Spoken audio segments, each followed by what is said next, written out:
Welcome to episode 22 of the Cycling Europe podcast. My name is Andrew P. Sykes. Before we start, can I just say a big thank you to everyone who listened to episode 21 of the podcast, the special episode that was dedicated to the life and epic European cycle of Maximilian J. St. George in the early 20th century. Many of you got in touch to say how much you'd enjoyed listening to that podcast, which was slightly different in terms of its format and content. It was an interesting podcast to put together, and I'll certainly consider doing something like that again in future. If you have a suggestion as to a suitable topic or person, please get in touch by emailing podcast@cyclingeurope.org. If you have no idea what all that refers to, go back and listen to episode 21. It will remain available to stream and download forevermore via your preferred purveyor of podcasts or via the podcast page of cyclingeurope.org, which is, of course, cyclingeurope.org/podcast. On with the show. Now, if I had to guess who you are, yes, you, the person listening to this, and if I were a betting man, I would probably put my money on you being a white, middle-aged male, i.e. me. I think this is a fairly safe bet, as the people listening to this podcast probably reflect the breakdown of those involved in cycling more widely in the UK. According to Cycling UK, in 2018 in England, males made 2.5 times as many cycling trips as females. Males also cycled 3.6 times as many miles as females. The figures for Wales, Scotland and Northern Ireland are broadly in line with the statistics for England, and you can see them all by visiting cyclinguk.org/statistics. But there's nothing intrinsic about being either male or female that makes you better or worse at being a cyclist. In Britain, according to the European Cyclists Federation, the modal share of cycling is 2% of journeys. In the Netherlands, it is, brace yourself, 27% of all journeys, more than 13 times the proportion in the UK. There are only 17 million people living in the Netherlands, but they collectively make 4.5 billion bicycle trips every year. That's over 250 journeys on average per person per year. In England, the average number of bicycle trips for males in 2018 was 25. For females, it was just 10. That's depressing enough, but actually it's worse than you think, because in the Netherlands, women actually do more of the cycling than men. Their share of bike trips is 56%. So basically, if you're a woman living in the Netherlands, you set off on your bike over 25 times more often than your British sisters. That, I would argue, is not just because the Netherlands is a flatter country. However, it's not all bad news. Cycling UK is one of many organisations in the UK that's trying to encourage not just more cycling, but more women to cycle. And later this month, that's July 2020, Cycling UK is hosting the 4th Women's Festival of Cycling. In a few moments, I'm going to be chatting with Helen Cook from Cycling UK about the festival, and later in the podcast, I'll be talking to Susan Doram, one of Cycling UK's 2019 100 Women in Cycling, about her life as a club and touring cyclist that has seen her travel across the globe on her bike. But first, Helen from Cycling UK. Bearing in mind the statistics I've just quoted, I started off by asking her a question which must surely win an award for its stupidity. Why do we need a women's cycling festival? It's a really good point to start with, Andrew. We know out of the levels of people currently cycling in the UK that women are significantly underrepresented. And when you think that, women make up half the population, there's not really a specific reason why they should be so underrepresented in cycling. So that's kind of the key thing for us, is to actually look at those reasons and those barriers. Why is it that so few women cycle compared to men? Well, we know that the perceptions of safety and confidence, particularly when cycling on the roads, is a particular barrier for women. Men also will have experiences on the road around road safety. It's obviously a huge topic that we all know, and Cycling K work hard to address. But men are more likely to actually give it a go. They're more likely to get on their bike and to actually get out there and start cycling and continue to cycle, whereas that perception of safety is enough to stop women altogether, so they won't even try. So addressing those barriers are really important. Also, demographic of home life family responsibilities might be in some cases that women, because of their home responsibilities, they perhaps struggle to find the time or to access the opportunity to go cycling.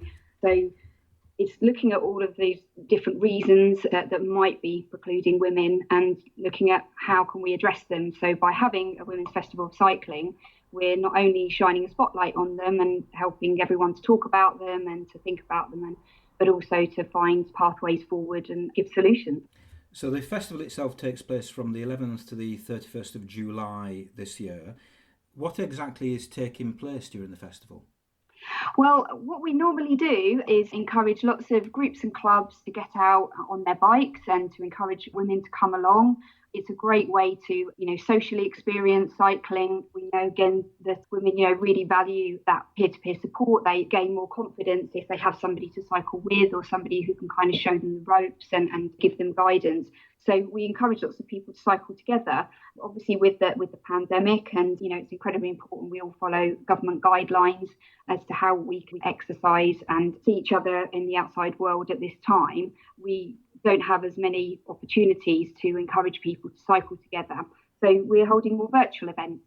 There's lots of hints and tips and discussions and fun things as well, just to really kind of cover all different aspects of women's experiences, cycling, coming into cycling, the ways that they can overcome barriers, hints and tips and health advice, right through to kind of how do you fix a puncture. So just trying to cover lots of different aspects and angles to kind of give people confidence, just to give women the ability to access the information in a way that is friendly for them. So would you say that the festival is aimed at novice cyclists or cyclists who've not been on a bike for a long time, or people wanting to share their experiences, or all of those?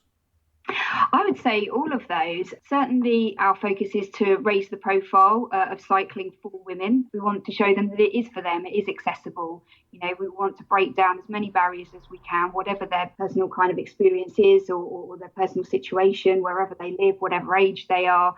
Encouraging them to give it a go, because that starting point is so crucial. We find so frequently, particularly when supporting adults into cycling, that once you've overcome that initial barrier of swinging your leg over the bike and those first few turns of the pedal, you can quite easily build your confidence, and encouraging people just past that point is absolutely key. So we want those new people to feel inspired and to feel motivated to try.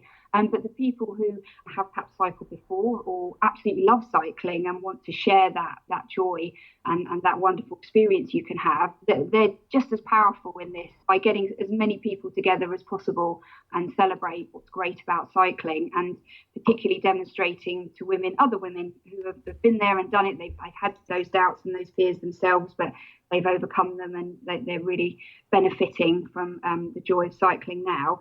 By telling those stories and getting those people involved, then it creates, kind of an even bigger buzz. And it's not just a cycling charity, Cycling UK, saying it. It's actually people like you and me who we know in our friends, our family, our work colleagues, in our communities, actually giving that message as well. So everyone can play a part in raising the profile and getting people excited.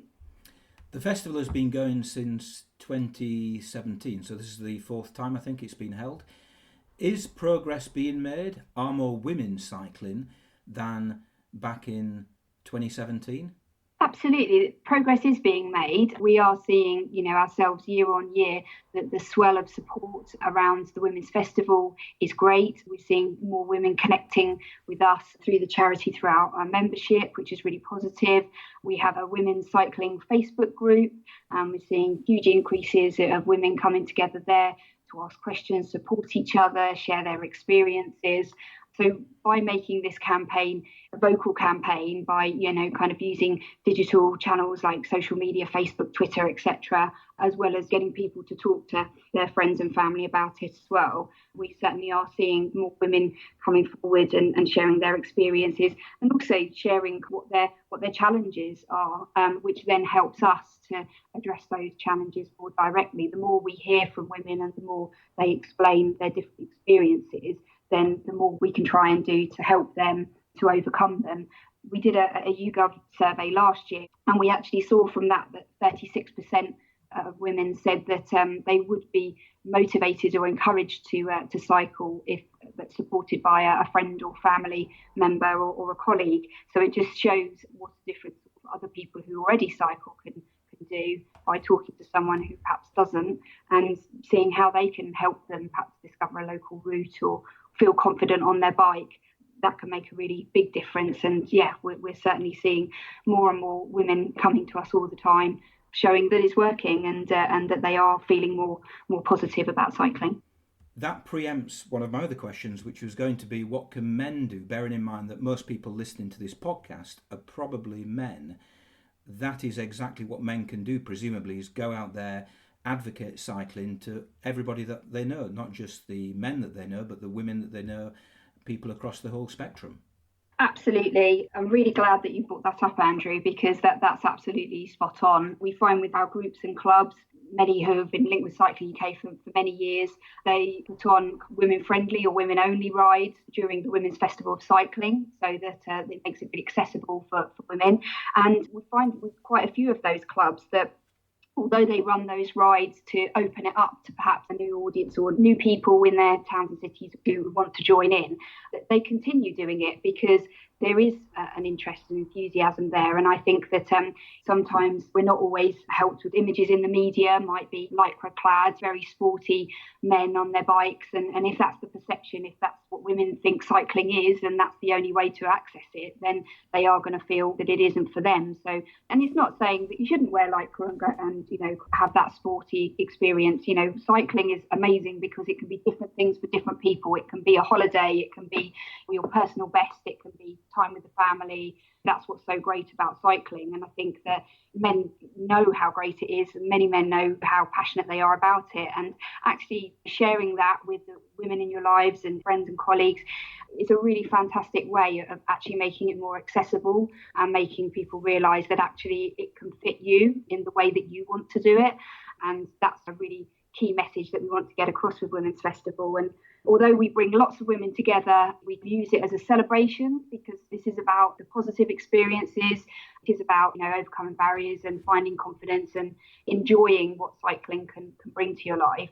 We want men to be involved in that as well. It's not about creating an exclusive club because cycling is for everybody. That's what Cycling UK want, is for anyone to be able to access it in any way that they need. We welcome any men out there who want to get involved and sell that positive as well. There is a second initiative called 100 Women in Cycling that again has been running since 2017, organised by Cycling UK. And in fact, I'm going to be talking to a woman called Susan Doram, who was nominated and is one of the 100 women in cycling 2019. How does that tie in with the festival? And presumably that's something that's going to be repeated in 2020 as well. Yes, indeed. So when we started the Women's Festival of Cycling, it was about celebrating and shining a spotlight on women's cycling. We felt, what better way could we actually do that than actually showcase women who are out there actually doing it? There's always a risk that you can spend a lot of time looking at the statistics at what isn't happening and what people aren't doing and how you want to change that. But also it's about being positive and saying, well, what is happening and what are people doing? What are people achieving? So the 100 Women in Cycling was first introduced to find those stories, to look across the UK and ask people, who do you know who's an inspiration to you? The responses that we've had just grow every year, and it's quite overwhelming. It's very difficult, in fact, to pick 100 women each year. We have Olympians and Paralympians in there, women who have achieved incredible things, but also through to women in their local communities who have perhaps become ride leaders and they're training others who they know to learn how to ride, getting many more adults to access cycling. through to people who campaign in their local area. They recognise, the value and the importance of changing infrastructure, or if there's an issue at a junction. And these are kind of many unsung heroes, I suppose, that are really doing their part to make cycling accessible for a whole range of people. And they're doing it because they've discovered it and they love it and they want to share that love and that passion with other people. It's a real privilege for Cycling UK to be able to celebrate them and tell those stories. Yeah, I think you make a really interesting point there about it's not just about highlighting what's not taking place, but what is taking place. And I would certainly recommend anybody going to your website, Cycling UK's website, and having a look through. Now there are 300. There are going to be 400 once you've released the names for 2020. And there are some really interesting, inspiring stories, not just for women, but for anybody interested in cycling on those lists. And I look forward to seeing the list for 2020. We're really excited. It will be released on Saturday, the 11th of July, which is the first day of Women's Festival. We're just overwhelmed with the response, and we're just so pleased that people take this opportunity to really celebrate the amazing things that different individuals are doing every day. It's a pleasure to be able to read them and hear from these people and meet these people. That's what we normally do each year. We normally have an event. Unfortunately, that's not happening this year, but doesn't mean we won't be making any less of a noise about what they've achieved. Okay, well, good luck with the festival, and I look forward to engaging with hopefully some of it online. Thank you, Andrew. The Women's Festival of Cycling takes place from the 11th to the 31st of July. It's a virtual festival in 2020, and all of the details can be found by visiting cyclinguk.org/Women's Festival. As Helen mentioned, the 2020 list of 100 women in cycling will be published on the 11th of July to coincide with the start of the festival. One woman who was named as one of 2019's 100 women in cycling was Susan Doram. A few days ago, I caught up with her, and she began by giving me a few details about her background as a cyclist. I am from Leicester, and I started cycling maybe when I was about 4 or 5. So my dad used to cycle everywhere. He never actually learnt to cycle until he was in his 50s. So he would cycle everywhere. So he got me and my brother on bicycles. So I would have cycled as a kid and cycled to school and cycled at university as well. So I went away and my background's science, so I studied biology at university.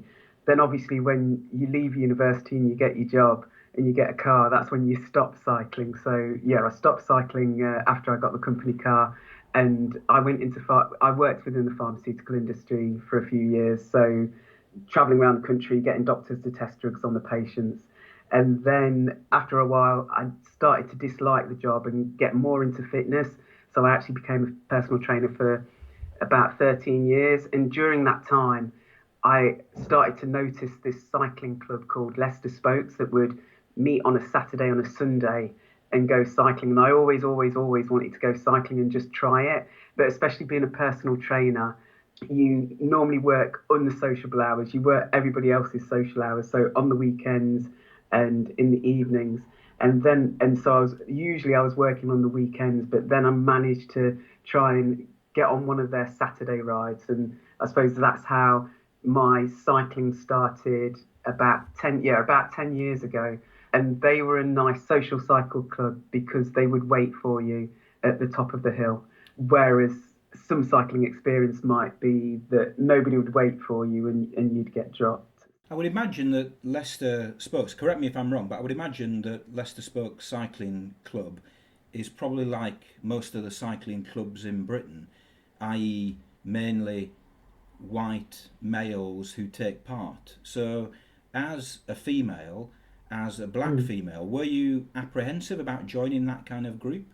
Not really, because I suppose experience in the past has been very much, I always have the idea that if you turn up to something and you don't like it, then you just leave. So I have always tried stuff. So whether it's running clubs or a Star Trek Appreciation Society, if I turn up to it and I don't like it, I'll just leave. I'll just be like, I'm just going in this direction, and I'll just leave. So yeah, and I suppose it's very much a mindset. You don't know until you try. Leicester Spokes, when I joined them, it was very white, very male. But as I say, the nicest thing was that they waited for me at the top of the hill. So yeah, that made all the difference. How many women actually were in that group when you joined? I think the first ride I turned up for, I was maybe the only woman. And what do you think they thought of you when you turned up? I don't know. I'd not thought about that. I'd not thought about it from that perspective. I'm sure they thought I was a very nice person, but no, I'd not thought about it from that perspective. I suppose it couldn't have been anything negative, else they would have, yeah, they would have tried to drop me. And for them, it might have just been, we've just got another cyclist. They were really good where I turned up to rides afterwards and there were people who were struggling and they always waited for everybody regardless. And did you make an effort, after having joined that group, did you make an effort to get other females involved in Leicester Spokes?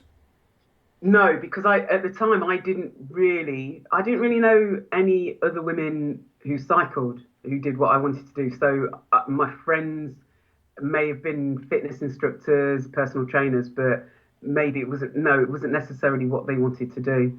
You did go on to become a ride leader for the Sky Rides, the HSBC, I think they're now called, and then you Yeah. went on to create Leicester Women's Velo. So that all came about, as you were saying, I became a Skyride leader and also a Breeze champion. So Breeze was British Cycling's initiative to try and get more women cycling. And so in Leicester, for whatever reason, I don't know why, Leicester we had a lot of Breeze champions. And so over, I don't know, a period of a year or two or three, we started to, I suppose the whole momentum started that we got a lot of women coming to our rides. And so the idea was to start up a club so that with a committee, then you can start applying for funding if you wanted to put any training on or any events or anything like that. So we're 6 years that we've been around. That's been really good because we've got diversity within that group and we've got a whole range of different riders. So riders who want to go on a shorter social, as well as riders that want to go a lot further and do 40 or 50, and a few women that do cycle touring as well within that group. I'm just going to play devil's advocate here. You might be accused of setting up a women's group and actually creating the same problem that the more general groups have in having a domination of men. Obviously, a women's cycling group is just for women, and you're immediately excluding men. Yeah. Is that a good thing? It's meant to say that some of these women have now felt confident enough to join road clubs. I'm also a member of a local road club as well that does time trials. It's meant that some of these women have gone on to join a road club. I know that happened when British Cycling came up with the idea of Breeze. They did get a lot of phone calls from men ringing up, complaining and saying, this is sexist, this is wrong. The counter argument could be you've got your own men only cycle club if you want, and the other argument, there's nothing stopping the men from starting up their own men only cycle club. It's quite funny you say that because a lot of the male Skyride leaders were quite jealous as well because we always stop for tea and cake and it's all really sociable, and we would always say to the male Skyride leaders, there's nothing stopping you from starting up your own club that's male only. I suppose it's a bit like the Black Lives Matter. Tony Livesey on Radio 5, because he's a Burnley fan, and he was responding to this controversy over this banner being pulled over the Burnley Stadium, and he made a really good point about the fact that simply because you support Save the Children or Help the Aged does not mean that you don't also support saving adults or saving younger people. It's simply in order to focus upon that group which is clearly underrepresented in society. I was in a road club before, a really friendly road club, and I think also like chatting to somebody who was in road clubs back in the day, he was saying that for him, if ever a woman turned up, they would purposely try and drop the woman.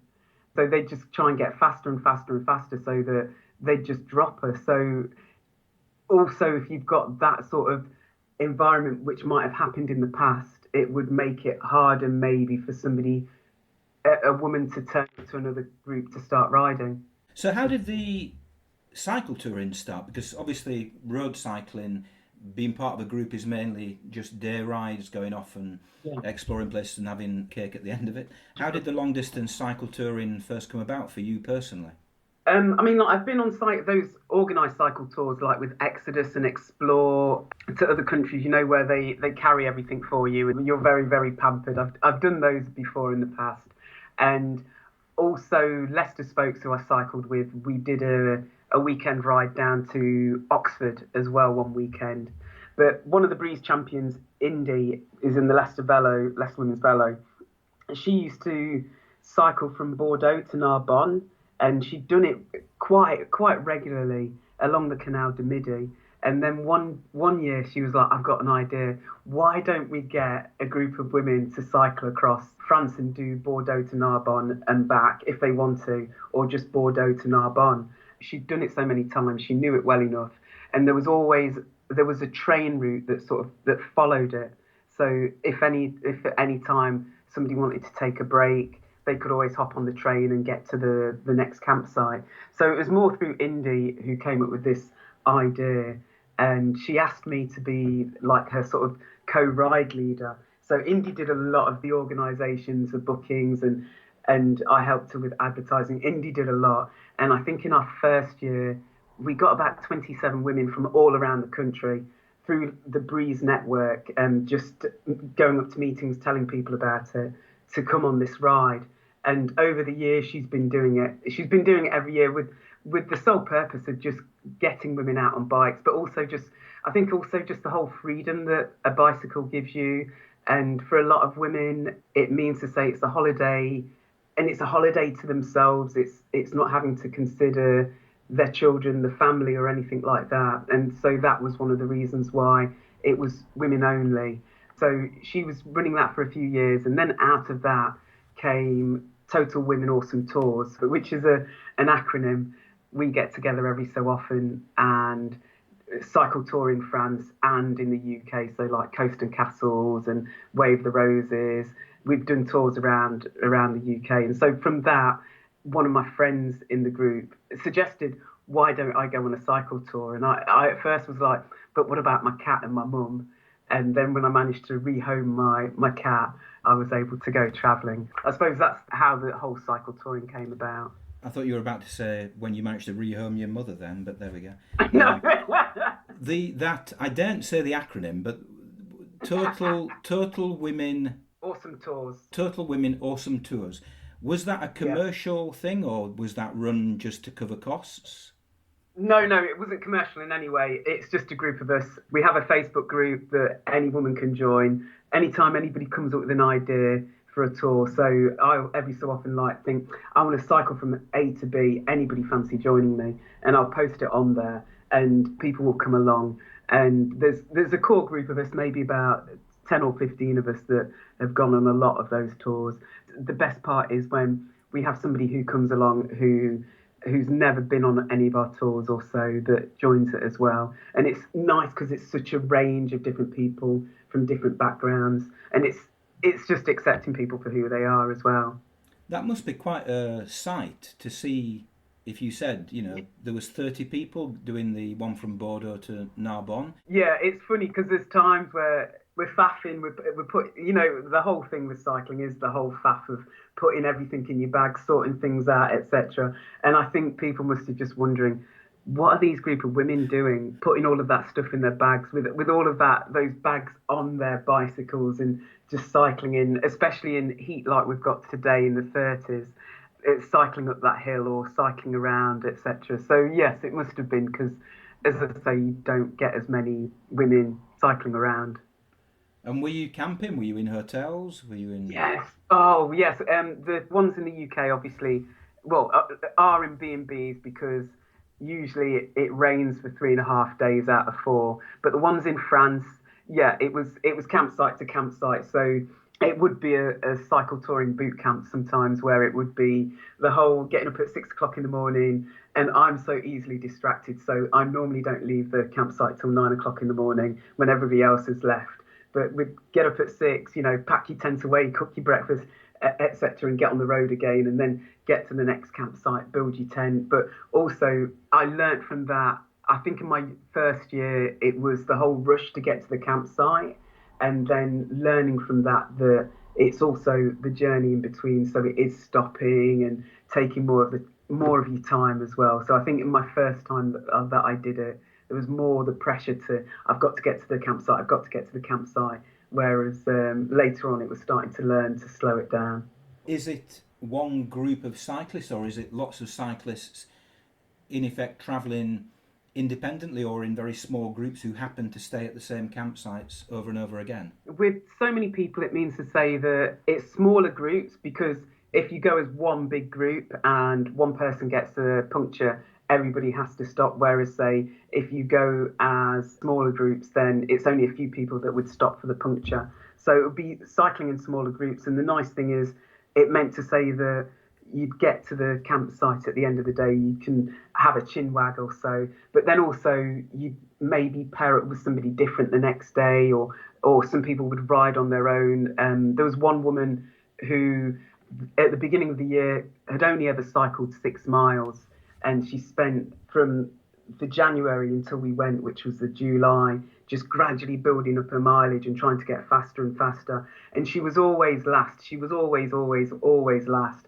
But she also just took her time, enjoyed the scenery, and she eventually got to the campsite. So we all knew the destination. That's the same with the cycle routes in the UK. We all know the destination, and it's just pairing off or budding off with people, or riding on your own if you want to ride on your own, and just getting to point B.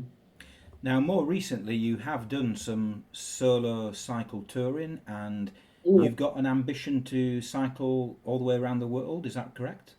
I suppose it ended up a bit of around the world. Like, I think I didn't do all of the continents, unfortunately. I did 4 continents, so yeah, bits of them, picked and chose them.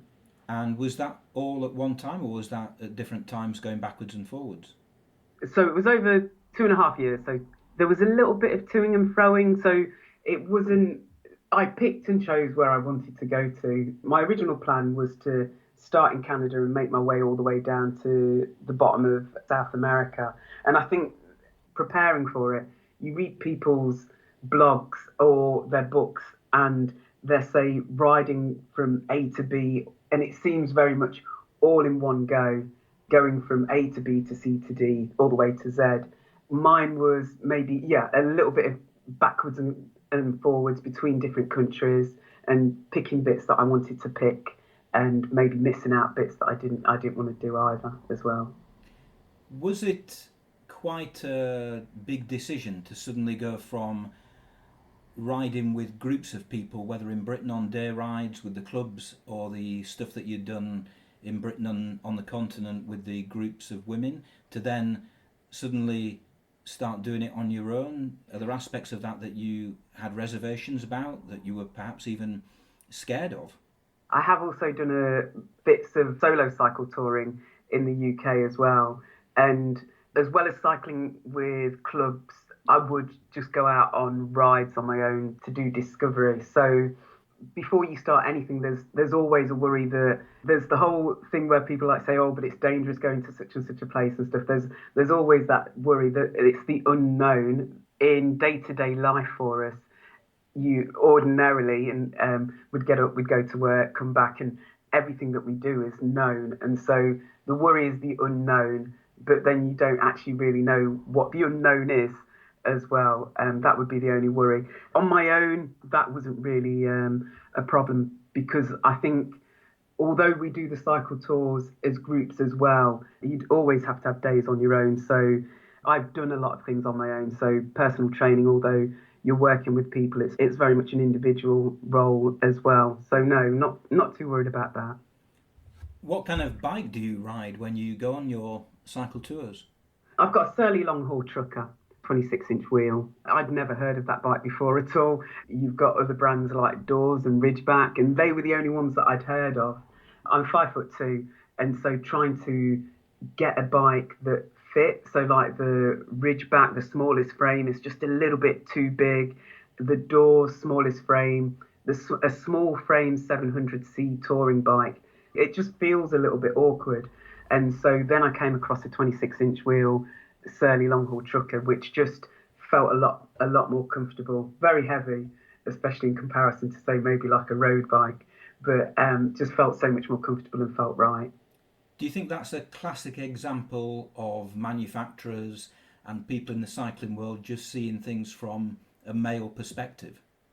I suppose that would be always our bugbear where, well, you've got the men's road bike and the women's equivalent. And the women's equivalent, let's say maybe it's the same price, but it's not necessarily always the same spec as well. And the argument could be, well, there's not as great a demand for the women's bike, hence why it's not the same spec. But then say that could be the thing that, like when I see men and women cycling around the countryside together sometimes, and I like think he's got so much better he's got a much better bike than you have, and that's why you're struggling so much and don't actually realise it. The whole market is, I suppose, is very much more geared to men than women. On the cycle touring that you've done, can you highlight perhaps some of the most memorable bits, the high points, and perhaps also some of the low points? A lot of it was meeting people along the way. Let me see. So, for example, like when I was in Taiwan and at a 7-Eleven, it's 9 o'clock in the morning, and I saw these 8 bikes outside the 7-Eleven.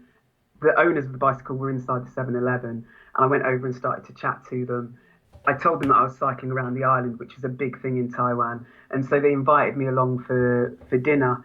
And I was like, oh, I'm going south, and they were going east. But they said, come. And it was so funny. It was funny because I was like, oh, okay, I'll come along. Because the whole thing is trying to say yes to stuff rather than no. And so as we were going, they started clearing up the table. So they'd been drinking at like 9 o'clock in the morning. They were all pensioners. And then getting on the bikes and then realising that what was on their front wheel wasn't a dyno hub. They were electric bikes that they were riding and going a really hilly route and being pushed up the hill by them because they were on electric bikes and I was on my bike with my bags. But then it was great because at lunchtime they fed me, of course, and it was a whole range of different foods and some that I'd never tried before. And they were trying their hardest to get me to drink again. And I was like, no, I've still got to get to my destination.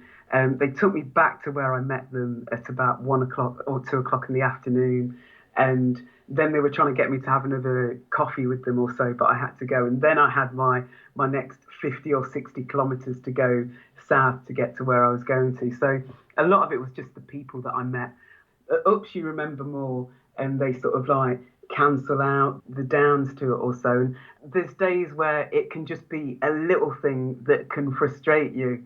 It's trying to accept it's a different country and it's a different system. And I think there was one day where it was all just to do with a SIM card or something in Malaysia, and I just didn't understand the system that they had, and just being really like quite angry about it. Sometimes it was just accepting that just because it's a certain way at home, it's not the same somewhere else, and just trying to accept it. And that was all a good learning curve as well. Yeah, I think a lot of people will sympathise with what you said there regarding the high points, not necessarily being the things that you see, but the people that you meet, and also those frustrations of little things that you do tend to obsess about.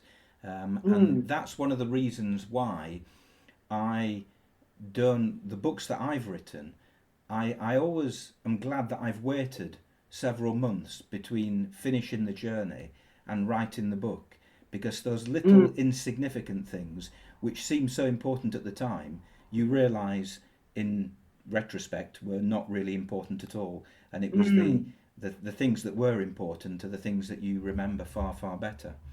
What about advice for women who are perhaps reluctant to do the kind of things that you've done, but perhaps even just to join a club and start cycling, perhaps even for the first time in their life? What advice would you give to them? You've got to try it. If you don't, you never know until you try. And if you try it and you don't like it, go and find another group or another club somewhere else. There is going to be a club out there that will be welcoming, that you can cycle with. There's a lot of advice and knowledge out there, and also there's so much out there on the internet, on say social media, where you can find and join different groups and get advice and find maybe clubs that are friendly as well. But give it a go. You were nominated and you were named as one of the 100 women in cycling last year. That's quite an honour. How did you react to that? I was gutted at the time because I was in Thailand and they had a party down in the Houses of Parliament. So I was gutted because I missed out on the party. Two of the friends in Leicester, they're on the list as well. So it would have been great if all three of us could have met up. But no. I'm really, really chuffed that I was considered to be in that list of 100 women. Do you think that kind of initiative and the Women's Cycling Festival that's going to take place in July, albeit virtually, do you think they have a real impact in terms of encouraging women to get on their bikes and cycle and join clubs and just commute to work by bike? I hope so. Like the 100 Women, for example, it's got such a range of different riders. Sometimes the thing can be off-putting is if you've got elite cyclists that go out and knock out 100 miles all the time and think of nothing of it, whereas they've got women there who are social riders and do a whole range of different distances. So hopefully there's women there that another woman can look at and can relate to, and hopefully try and get more women on bicycles. I think a lot of it is the worry that it's a dangerous activity, and I think that's what scares a lot of people as well. And post-coronavirus, what are your cycling plans? Oh, I haven't been able to think that far. I was talking to somebody about that today, and I was saying that I'm just more focusing on the now and just see how things go. It would be nice to start planning cycle touring and where I'd like to go next, but I suppose I haven't thought that far. The only thing is because it was my 50th in May, and myself and my friends were meant to be cycle touring in Scotland, and one of my friends has organised the trip already. So that's all around Lockerbie. So we've got that. I know we've got that in the pipeline. Hopefully next year, if not next year, sometime in the not too distant future. I've not been able to think about really to what I want to do post-COVID. We'll just have to see. Yeah, perhaps one silver lining of the whole lockdown thing is the fact that women, as with lots of other people, particularly women perhaps, because they have done it traditionally less than men in the past, will have got on a bike and will have been out on bikes just doing their daily exercise. And perhaps that will have a positive knock-on benefit for the overall number of women who do cycle in the future. Hopefully, because I suppose, less people are going to be using public transport as well. So hopefully people will be. Maybe over winter and there might be a decrease, but I'm hoping not. I'm hoping between now and then people can work out the right gear that they need to go through our rainier months as well. Okay, well, thank you for talking to the podcast. Thank you.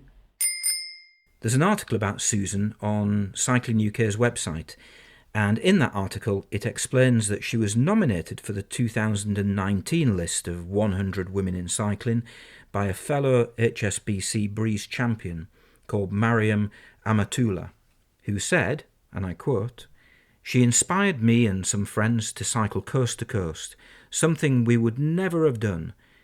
She has so much advice to offer. Her personality and laugh is infectious. Susan's story is a great one, and we need more black women to inspire more black women to take up cycling." If you know a woman cyclist who you think Cycling UK should include on their list for 2021, you can contact them by emailing cycling@cyclinguk.org. Thanks to Helen Cook from Cycling UK and to Susan Doram for contributing to this podcast. The Cycling Europe podcast will return later in July with more tales of cyclists and their cycling endeavours. In the meantime, stay safe and happy cycling.